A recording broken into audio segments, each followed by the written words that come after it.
I'm excited to share with you practical strategies for preparing your first manuscript. When you're thinking about preparing your manuscript, this is an opportunity to visualize the future of your book on paper and also through the power of illustrations. So, as you prepare, your goals for this session is to learn more about how to format your manuscript for submission or self publishing, understand some of the key industry standards, organize your story layout for children's books, and prepare your manuscript for illustrations for that collaborative relationship with the artist who will help your magical words come to life. So, the first thing that I want you to think about is what is a manuscript? Your manuscript is your written story before any design, art, or layout. Think of it as really the blueprint or the roadmap that guides your entire book production process. If you're thinking about what that means to you, it's really activating and bringing those words that you've created, that you've imagined to life. So, what's the industry standard format? Your font, think about the common fonts of Times New Roman or Arial at a 12-point font. For spacing, double space your entire manuscript. For your margins, keep those 1 inch margins on all sides. For alignment, make sure that you're left aligned and not justified. Also, make sure that you include your page numbers at the bottom or top right corner of your manuscript. And last but not least, of course, use a file type of either Word, a doc, or PDF for submissions. General guidelines, you want to think about first, who is your audience? Are you writing that board book for our early readers, those young people that are starting out and formulating ideas through sight, through sound? How will you reach them through board books, which are typically a shorter manuscript at 0 to 300 words? Or is it a picture book, which is typically 400 to 800 words? This is typically what you'd find in a library or a classroom that helps to tell your story in a shorter, more abbreviated manner. Are you looking for those early readers where a young person has that grasp of vocabulary, of language proficiency, and they're starting to read on their own? That's 800 to 2,000 words. Or is it that chapter book for that young, emerging, independent reader that's looking for an adventure, looking to read a biography about a person who inspires them? You can see there's a full range for all ages to think very strategically about this notion that reading is about creating joy, no matter the age, no matter the background, creating joy through the power of a book. For a page count, especially as you're thinking about those picture books, remember those 400 to 800 words manuscripts, your most traditional picture book is 32 pages. That includes the title, the copyright pages, and also any back matter as well. So you want to make sure that you're dividing and organizing your manuscript. And how do you do this? You divide your story into spreads, 2 facing pages. And I encourage you, as you're going on this writing journey, go to your local library, check out a book that's similar to your book, which I like to call those mentor texts. That way you can see the format. And for me, as a visual learner, you can see a visual example of what you're going to create. So remember, when you're thinking about a spread, each page or spread should represent a key moment or scene in your book. So think about, for instance, a double spread in our Justice Makes a Difference book, The Story of Miss Freedom Fighter Esquire. One particular double spread focuses on Shirley Chisholm. At one point, Justice is told that women can't serve as president, and she's reminded of someone who said that she was unbought and unbossed, Shirley Chisholm, who decided to run for this nation's highest office as president. That's exactly the inspiration that Justice needs to learn that she too can make a difference. Next, I want you to think about your story flow tips. I want you to start with a clear problem or goal for your main character. What are they seeking to achieve? What dilemma are they facing? For instance, let's go back to Justice Makes a Difference, the story of Miss Freedom Fighter Esquire. Justice is trying to figure out, is she too young to make a difference? But she sees in tangible ways that she can make a difference by planting seeds of social change through a community garden. She also sees that she can help to create change by learning about the continent of Africa and connecting to her cultural roots. She even decides to make change by volunteering with her grandmother in the community. But what is the problem or goal that you're seeking to share with your audience? Keep the language simple, meaning that you also want to make sure that you're checking your ATOS or your reading level.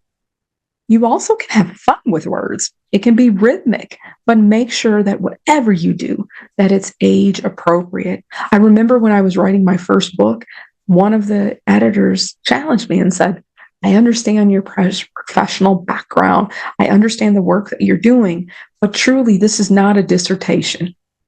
I laughed, but I understood because I was so used to writing academic pieces that I failed to understand and was not hearing anymore the joy and laughter of a child, the curiosity in their eyes that you can see when that light bulb goes off when they're learning something new. Make sure that your manuscript is age appropriate. In addition, end with a resolution or emotional payoff, a lesson, a laugh, or that moment. What did your character learn as they're grappling with this problem or goal? Next, I want you to think about your partner in achieving your goal, publishing your book, is your illustrator. So although you may be talented and can serve as the author and illustrator, this is not the case for me, and it's typically not the case for others.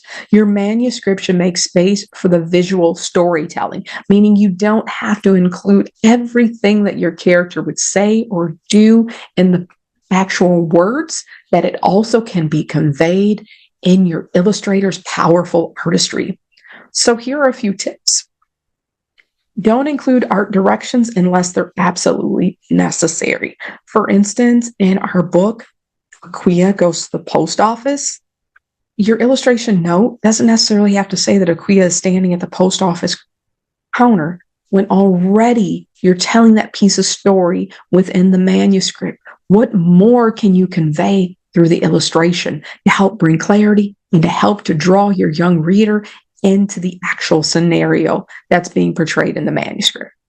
Also, think about how can you keep these art notes brief and to the point, because you don't want to damper or limit the creativity of your illustrator. And you can put these comments or illustrator notes in brackets or in italics. That way your illustrator knows some of the ideas that you're thinking of. I also encourage you to use page breaks and line breaks between sections. That way your illustrator can also see the pacing and how the story is being manifested. Next, I want you to think about dialogue. Children's books typically rely very heavily on lively dialogue that reflects the emotion of the character, that reflects their characteristics, their values. Think about the dialogue that will emerge between your main character and others. Each speaker gets a new paragraph. Use quotations correctly. Also include those key speech tags and keep them simple, like said or asked or said with a smile. Keep them very simple. Avoid cluttered punctuation or overuse of exclamation marks. Really use the dialogue to tell the story at hand. You can see in this particular example that I wrote, it gives you a sense of the dialogue between Aquia and her grandma. So Aquia's excited at this point. So of course we're using an exclamation point here. She says, "Grandma, I wrote you a letter," said Aquia. And Grandma has that sense of surprise, but also some gratitude. And she says, "You did?" Grandma smiled. "I can't wait to read it." So you see, you get a bit of the affirmation within this dialogue. You get some of that intellectual curiosity and that excitement that Aquia wrote a letter to her grandmother. So once you've completed all the steps that we're talking about, the formatting, the illustrator notes, the creativity, and the dialogue, I want you now to get ready to submit. So if you plan to submit your manuscript to an agent or publisher, you also need to draft a cover page, the title, name, word count, and contact information, and a brief overview of the book and concept. Maybe key themes. For instance, does this particular book help to support social emotional learning? Is it a biography that helps to expand understanding around history? You may want to give some additional context around what is the book's theme and write a short overview. Do not include images unless requested. Follow submission guidelines carefully. The worst thing that you want to happen is that you spent a significant amount of time on your manuscript, but you didn't follow the submission guidelines, and then you're disqualified for the writing competition or for the engagement at hand. I want you also to make sure that you're proofreading. Proofread for grammar, spelling, and consistency. And ask a trusted reader or writing coach to give feedback. If you're self-publishing, work with a professional editor, an illustrator, choose a design software or book layout service, and make sure that you have a stellar appearance in the book as well. And ensure your final file meets print-on-demand standards, whether it's for Ingram Spark or KDP. Find out what those standards are and make sure your work aligns. Next, I want you to think about some of the key tips.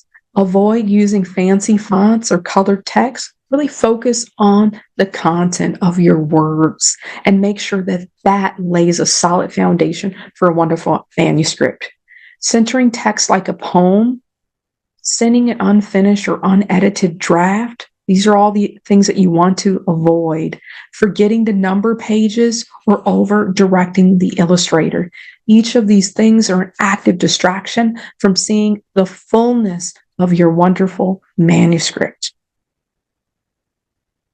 And here it is, your final checklist. Before you submit or share your manuscript, make sure, one, the story follows age-appropriate length and structure. So go back and understand your word count and make sure the voices of children are present in your manuscript. In addition, make sure you have proper formatting. Remember the font size, the spacing, and the margins. Also, make sure you include that title page with your name and contact information and a brief description of your book. Next, with the help of your editor, beta readers, or even your writing group, no typos or grammar issues. Make sure you're at 1,000% perfection. And then last but not least, think about some ways that you might want to include some additional content. You can use the back matter, meaning the final pages in that 32-page manuscript for a children's book, to share additional resources. Maybe it's websites, maybe it's additional ways to find information about the topic at hand, or a short author note or a backstory about what motivated you to pursue and finish this amazing manuscript. I'm excited for you. I wish you continued success as you embark on your writing journey. Thank you.